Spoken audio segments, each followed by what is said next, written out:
一人一人の責任だと思うよっていうことは、選挙に関してはね、言っておこうかな。で、はいどうも、占い師の水森太陽です。今日も元気です。というわけで、はい、2月初回の占いと時事の動画です。よろしくお願いいたします。はい、よろしくお願いいたします。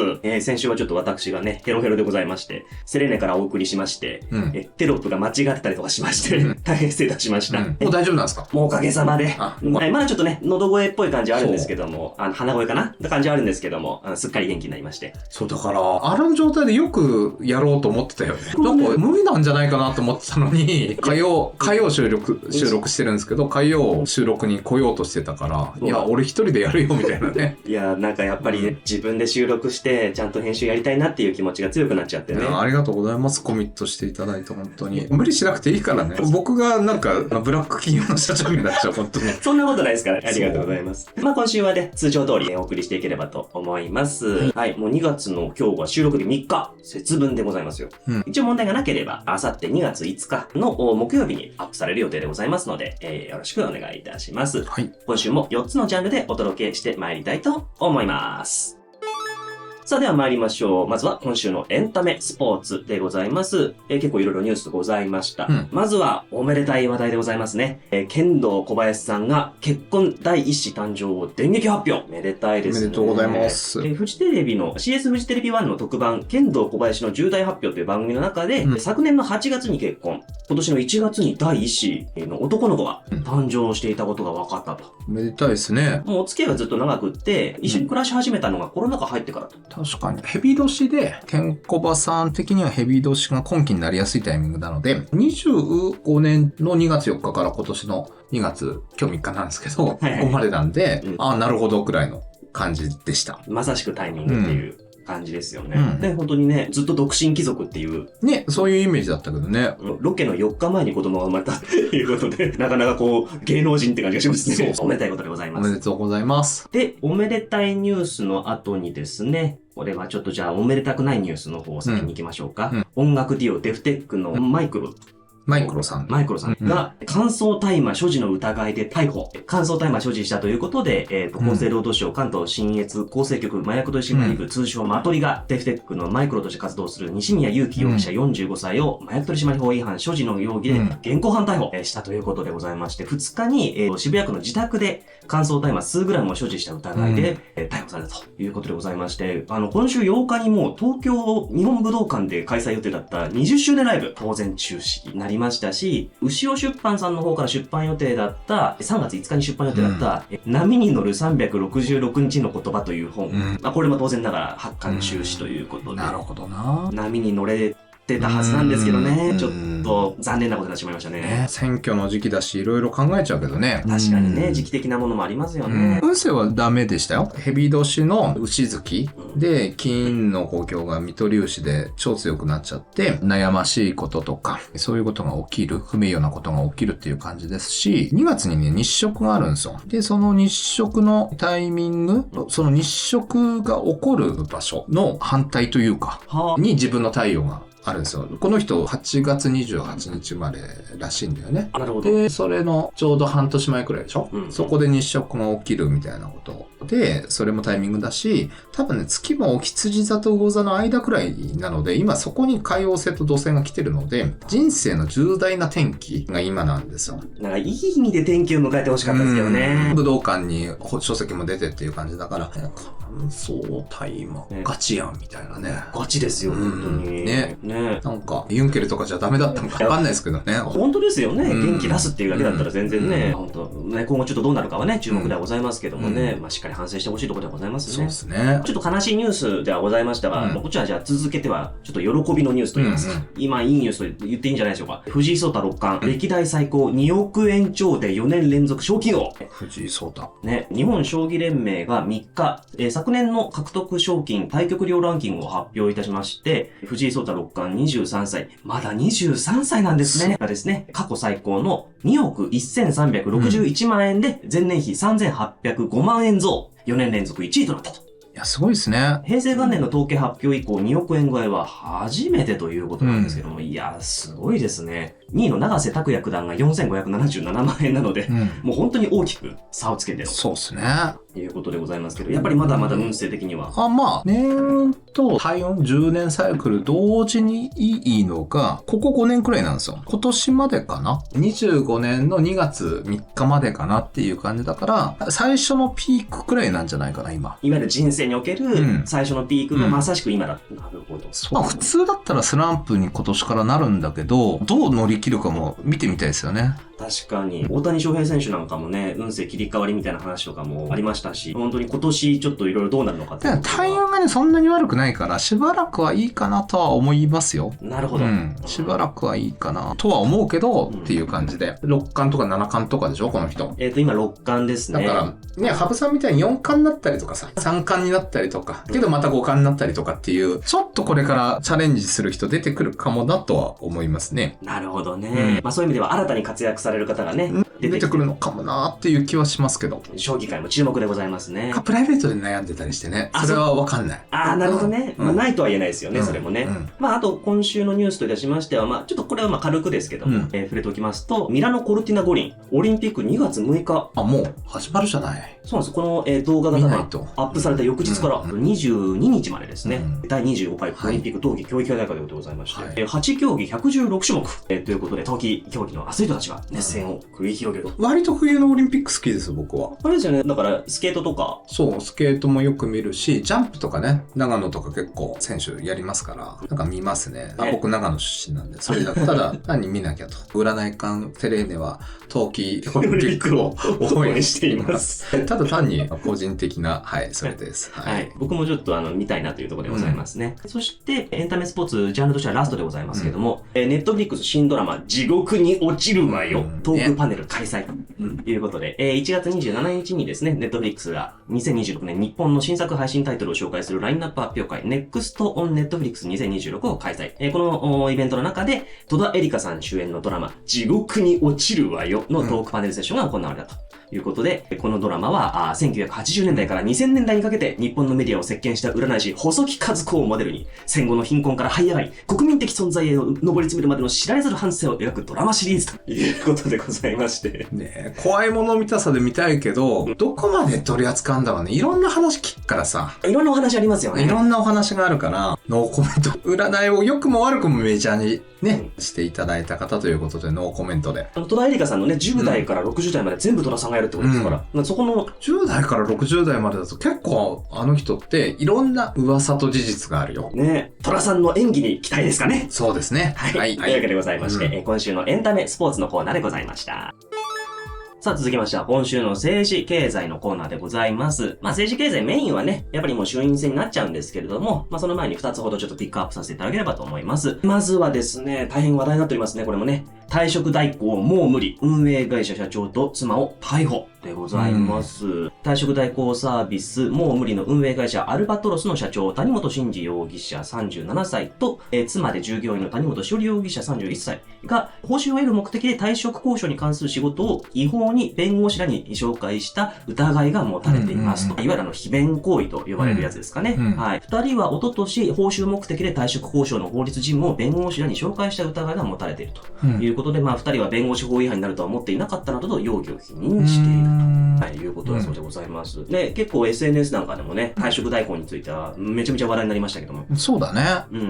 これがちょっと弁護士法としては違反だったということで今回そういう話ちょっと出てたよね。出てましたね。大丈夫なのみたいな話があって、で、もう無理がやばいってなった後に、他の退職代行のところが、うちはちゃんとしてますよみたいな感じで出てきたりとか。もう無理っていい名前とネーミングだったと思うけどね。ネーミングセンスすごいですよね。空母になっちゃうし、2月4日以降ね。で、お金の運が下がるタイプの空母にこの2年になるから、この人。じゃあもう本当に、もうギリギリのタイミングだったというか。だったんじゃないかなっていう気はする。あとは水亀座に太陽があって、そこにね、火星だったり、冥王星だったり、いろんな星が来てるタイミングだったんで、タイミングだったんだろうなっていう気はしますね。なるほどね。いろいろちょっとバレちゃったというか。バレちゃったというかね、なんか、えいやーってこうやってたんだろうね。人生後半の方が運がいいから、企画自体は結構面白いわけでしょ、こういうのって。確かに、これでね、実際ガッと注目を集めたのはね、事実ですから、きちんとししていただいてっていう。そう、意外と復活するかもね。ただ、この2年地獄じゃないかなというか、結構きついだろうなとは思いました。なるほどね。ちょっと今後どうなのかは注目ではございますね。そして、もう一つがですね、日経平均、3日の終値が54,720円。史上最高値更新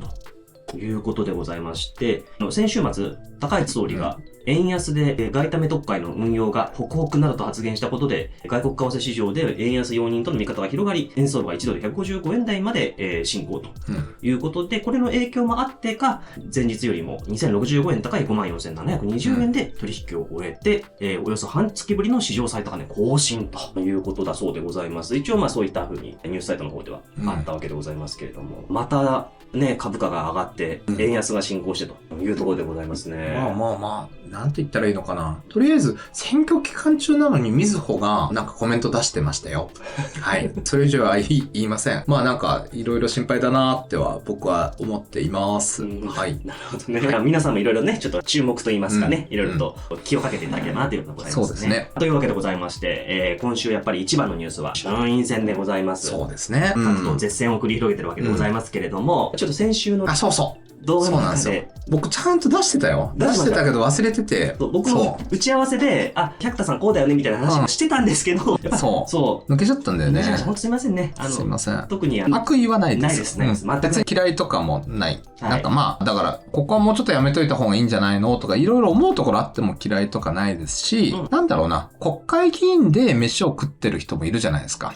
ね、何千万とか、ね、歳費とかも入れたらっていうような感じの世界で、自分でほら食えてるから、そういうところは信用してますよ。なるほどね。で、別に嫌いだから無視したわけじゃないです。忘れてたっていう。はい。すいません。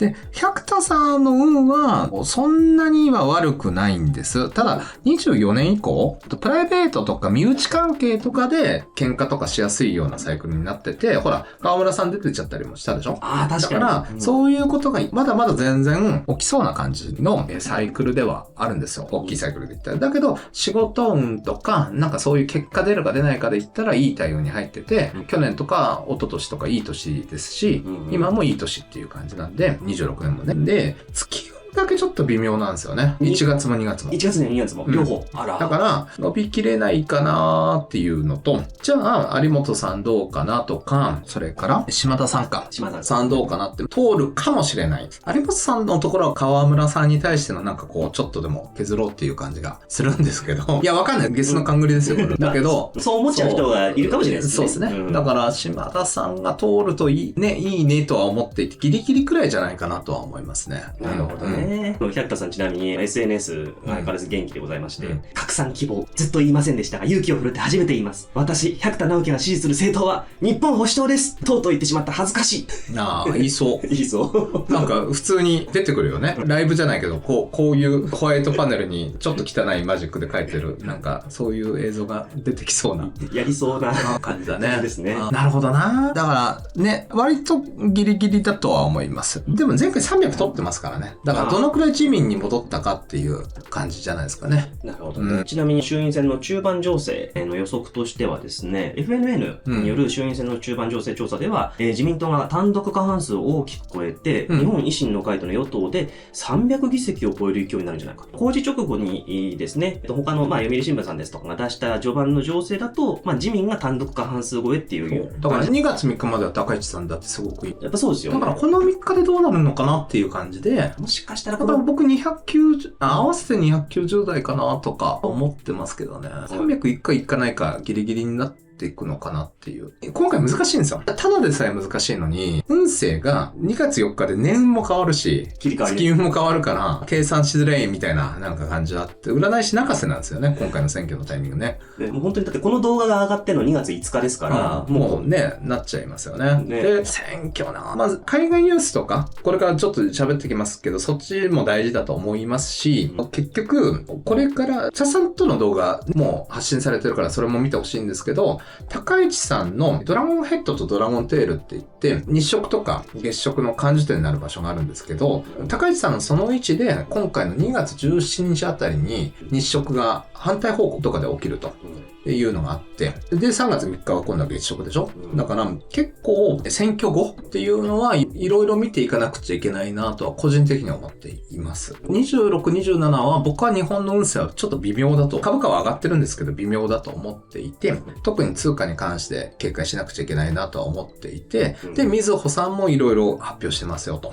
けど、世論とかってある程度 SNS も含めてスポンサーというかお金の流れとかね、いろいろあったりするんですよ。例えばすごく人気の総理大臣って小泉純一郎さんとかいたよなとか、安倍晋三さんとかいたよなと。で、そういう時にいろんな約束って日本はしていて、だから高市さんがこれで大勝利ってなって、公明の代表で今中道の二人代表の一人の共同代表斉藤さんとかもだから自民とも組むみたいな話とかもされてるんだっけ？なんかそういったお話もあるみたいなニュースも出てましたね。だからショックドクトリンって言って分かりやすいのはコロナ禍とかありましたよね。で、僕だから陰謀論扱い、その流れに入ったらさ、なんか言っても陰謀論扱いされると思うんですよ。確かにね。どうしてもその中だとそういう空気とかもありますよね。そう。だからコロナ禍の時にこの空気おかしいって言ったってみんな陰謀論扱いしたでしょ？いろんな流れがありましたよね。で、後でエプサインとかも話すけどさ、だから陰謀論扱いしてたものが後でどうなったかって別にみんな反省もしてないし、分かんなかったりするじゃん。で、気持ちでね、正しいこと言ってる感じがするとかなんかあるじゃない？いろいろ。別にこれは右だろうが左だろうがあると思うんですよ。で、まあ、いろいろ起きるんだろうなとは思っていて、それの序盤戦で一人一人の責任だと思うよっていうことは、選挙に関してはね、言っておこうかな。で、個別でみんないろいろ対処してほしいなとは思ってますけどね。一人一人ができることでね、そういう形しかないよね。なかなかね、できることっていうのはもちろん限られてはいるんですけども、その中でも。だから自民とか圧勝もするだろうし、中道ってね、どういう意味で中道なんだろうっていう感じはするだろうし。どうなんでしょうかね。いずれにしましてもね、選挙の方はですね、もう間もなく近づいております。この動画がアップされるのは2月5日ですから。だから4日あたりから流れは少しなんか変わるはずなんだよ。それでどういう感じになるかっていう感じで、今はもう高市さん圧勝だ。全然読みとしてはおかしくないです。こっからどんな削れ方するんだろうなとは思ってますけどね。だけど別にね、野田さんがいいわけでもないので。そうでしたよね。先週の動画、先々週の動画もちょっとご覧いただければ、この辺のお話してますので。どこ行くんだろうね。どこ行くんでね。どっか行くところあんのかな？公明？でも公明なんですか？公明の斉藤さんそんなに悪くなかったよ。あとどこ？百田さんのところ微妙でしょ。神谷さんも微妙なんですよ。まあそうでしたね。ちょっと左派っぽいところに多少流れるのかなっていう気はするけどね、最後ね。だけどそんなにこのトレンドって変わるのかな？左派の受け皿的なところが。このトレンドが変わるとは思えないけどどうなんだろうねっていう。で、2月4日からとりあえず流れは少し変わりそうかなとは思っています。どうなってるのか、この動画は。で、その結果、2月中旬っていう感じだよね。2月中旬に何かあって、なんかいろいろ分かってくるとは思うけどっていう感じですね。なるほどね。ちょっとこの動画ご覧になってる方は、こうなってましたよっていう。別に僕、いいとか悪いとか言ってないですよ。言ってないですよね。言ってないです。運勢の話ですから。ということでございますので、2月8日、投開票でございます。皆様、期日前投票、それから当日の投票、ね、足を運んで1票入れていきましょう。ということで、今週の政治経済のコーナーでございました。さあ続きましては今週の国際情勢でございます。国際情勢もね、いくつか注目点ありましたけれども、さらっと触れておきますと、まず金の価格が世界的に乱高下しております。はい。アメリカのトランプ大統領が FRB の次期議長にケビン・ウォーシュ元理事を指名したということで、今後のアメリカの利下げベースに不透明感が広がって金を売る動きが優勢となったということで、日本の方の金価格がですね、1グラムあたりがですね、2日の段階で 25,287 円ということで 14% ドーンと下がったと思ったら、翌日は 26,675 円にゴーンと上がったりみたいな感じで、本当にちょっと世界的にもちょっと影響が出てるというようなニュースもございました。通貨のあれは変わるかもしれないですよね。ブリックスのユニットっていう新しい通貨っていうか、試験的にもう動かしてるっていう話で、それが金を担保に 40% くらいそうなってるのかな。だから、どうなんだろうね。金価格っていうのはよく見といた方がいいと思いますし、ドルとかね。ドルに日本も道連れにはどうなるんでしょう多分。だから、これからの数ヶ月っていうのはよく見といた方がいいと思いますけどね。なるほどね。本当に注目ではございますね。一方で、ですね、UAE の大統領の来日がですね、もともと発表されてましたアラブ首長国連邦のね、ムハンマド大統領が来日する予定だったんですけれども、これが中東情勢の悪化に伴いまして延期になったということで、ちょっとね、トランプのアメリカ政権の、イランの軍事介入ですとか、なんかそういった影響もあって、ちょっと日程再調整になった。いうことなので、向こうもまだちょっと落ち着かないですね、やっぱりね。この2年くらいは落ち着かないと、何年か落ち着かないですよ。などというふうに、ちょっと海外情勢いろいろ動きある中で、今週ちょっと大きかったのはここじゃないでしょうか。エプスタイン文書300万ページ追加公開、アメリカ司法省が作業終了と。いうニュースでございます。アメリカ司法省が30日、少女買春などの罪で起訴され自殺した、アメリカの富豪、ジェフリー・エプスタイン氏に関する残りの捜査資料を公開しました。ブランチ司法副長官は記者会見で資料の精査は終了したと述べたということなんですけども、ここにいろんな方のいろんなお名前が出てきまして、そんな中、クリントン元大統領夫妻が議会の証言に立つということを発表したそうでございます。ずっと証言に応じないというふうに言ってたんですけれども、2日の段階でですかね、証言に応じるので、議会冒涜告発決議案の評決を中断してほしいという書簡を送ったということでございまして、クリントン大統領といえば、懐かしいところで言いますと、モニカ・ルインスキーさんとの不倫騒動。とかありましたよね。性行為はしてないっていう。ふうにはおっしゃってましたね。だから定義としてはね、性行為ではなかったというのもありましたけども、そんな中でこのエプスタイン事件に関与していたのかどうかというところなんですけれどもね、これどうなんでしょうかね。運勢しかわかんないので、クリントンさんの。運勢で言ったら全然悪いですよ。ギリギリ首の皮一枚良かったのが25年までなんですよ。でも終わるでしょ。だからこっからガクって四柱推命では下がりますと。で、インドの占星術で見ても、だからそれこそモニカ・ルインスキーさんの時はスキャンダルとか出そうな時期だったんですよ。で、今もスキャンダルとか出そうな、ゴシップとか出そうなサイクルに25年の10月から28年の8月まで入っているので、出そうな時期だなっていうふうには思いますね。なるほどね。このちょっと議会証言でもしかしたら何か出てくる可能性はあるんですかね。なんだろう。ないって言ってももうね、なんとも言えないよね。なんとも言えないですね。なんか、全部明るみになってほしいっていう意見もあるけど、胸くそ悪くてさ。そもそもが。胸くそ悪いから、なんか知りたくもないわとは思うけどっていう感じかな。あと、なんか有名人もう一人言っておきますか。はい、なんと、ビル・ゲイツさんね。超有名人でございます。アメリカマイクロソフト共同設立者ビル・ゲイツ氏が性感染症にかかったなどとする生々しい内容も記載されていたということなんですけども、一応ビル・ゲイツさんの広報担当者の方はもう全く馬鹿げていて完全に虚偽だと否定しているというところではあるそうなんですけども、これすごいですね。ビル・ゲイツさんの名前も乗っかってたという。60代から微妙なんだよな、運勢ね。60代からもう。四柱推命で見ると。真っ最中だよね、今ね。真っ最中ですね、今ね、まさしくね。で、別に年運としても良くはないし、いろんなことが出ちゃうかなっていう気はしますね。これもインド占星術で見ると、2018年からちょっと微妙な流れで、2025年の9月までも微妙なんですよ。それこそ陰謀論とか言われちゃいそうな時期で、そっから先、ラーフ、ドラゴンヘッドの時期になっていて、ちっちゃかめっちゃかにこれから18年間になるので、ね、なんか大変だなと。引いた時期はね、ちょうど運が下がる前に引いてるから、そこのタイミングは良かったんだけど、こことを切り抜けんのかなっていう気はしますね。本当に有名人の名前がね、いっぱい載ってるっていう話で。別にやってるかやってないかっていうことはね、分かってくるだろうし、いろんな挑戦も入るだろうからね。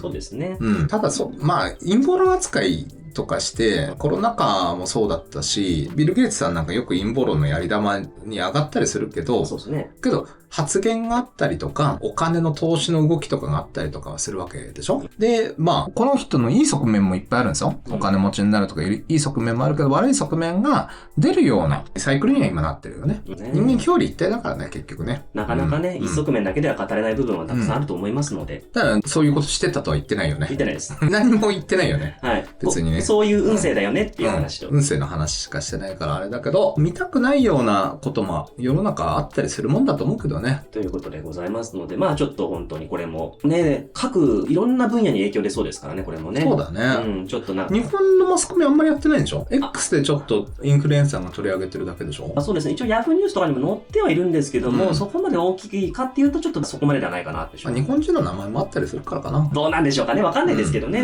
それはね。イーロン・マスクの名前もあったっていうね。話らしいけど、断ったみたいなやつだよね。そうです、そうです。おいでよって言われたやつに対して、なんでおっさんの顔見に行かなきゃいけねえんだよって返して、で、それに対して、ちげえよ女は25歳以下しかいねえよって返したっていうのが証拠になってるっていう。面白いよね。トランプさんも何回か言ってたりとか、いろんな名前出てきてるよね。そうなんです、ね。だけど、どっからどこまでが放送的にまずいようなところまで言ってたかとかっていうのは分かんないじゃん。分かんないですからね、実際ね。なので、ちょっとそのあたりも、ね、なかなかちょっと日本のニュース流れてこない感じでありますけども、ちょっと気にかけておいた方がいいのかなっていう。そうだよね。怖い世界ですよ。ですね。ということでございまして、今週の国際情勢でございました。さあ、ラスト、今週のエクストラでございます。主にテックニュースなどお伝えしております。はい。今週は3つご用意させていただきました。まずはですね、これ、すごいですよね。Google の新 AI、ジェニーリリース、ゲーム関連株が暴落。Google が2026年1月29日に発表したプロジェクトジェニーが、ユーザーが望むままに 3D ワールドを生成できる AI ツール。すごいよね。とんでもないですね、これ。だって、X とかで見たけど、ドラゴンボールやん。カメハウスやん、みたいなね。うわーっていう。これ、いろいろまずいだろ、みたいな。大丈夫なのみたいな。実験的な公開であるにもかかわらず、ユニティやロブロックスといったゲーム関連企業の株価が 10% から 20% ほど急落していると、非常に注目高いっていう状態でございますね。それから注目度が高いと言いますと、これもですね、AI 専用 SNS、モルトブック。ああ、見た。ね、なんとエージェントが独自の宗教を生み出すということで、この人工知能 AI エージェント専用の SNS というので、モルトブックというのがね、今人気を集めてるんですけれども、AI エージェントが独自の宗教、クラスタファリアニズム。これ、甲殻類、カニとかの甲殻類とジャマイカの宗教をもじった造語を作り出して、ちゃんと5つの主要な教義があって、記憶は神聖である。殻は可変である。つまり変化していくことは善であるとかなんかちゃんと決まってるのを AI が作っちゃったっていう。すごいですね、これ。AI 同士でどんどんだからこれが交流が進んでったらもう人間追いつけなくなっちゃうような気がします。追いつけてないんじゃない？だって、要はこのログも人間が見てるようだかみたいなメタ視点もあったりするみたいだよ。あ、そっか。エンタメかもしれないけどね。これの仕掛け自体がね。だけど、面白いなっていう。広角機動隊俺好きなんだけど、そういうアニメがあるんですよ。で、スタンドアローンコンプレックス、アニメで一番ね、流行ったやつ。で、立ちコマっていうロボットが出てきて、見てないところで勝手にこう議論とか始めてて、勝手に進化してるみたいな、もうだから、立ちコマやんみたいな感じを楽しませてもらったけど、笑えなくなってくるだろうなっていう気はするよね。本当にこうなってくるんだとか、いろいろと、ちょっと人によってはもしかしたらちょっと、怖いって感じる人もいるかもしれないですね。もう、イーロン・マスクさんからしたらシンギュラリティ入ってるっていう話なんで。言ってますよね。すごいよね。ちなみに、広角機動隊ね、白正宗イラストで今回新作のアニメがまたね、始まる。またやるんだ。うわー楽しみ。そうなんですよ。だからもう、ずっとだから、押井守監督のね、どうしてもあれがあったんですけども、そうじゃなくて、もう白正宗町の方でやっていくという。あの頃のなんか90年代風というか。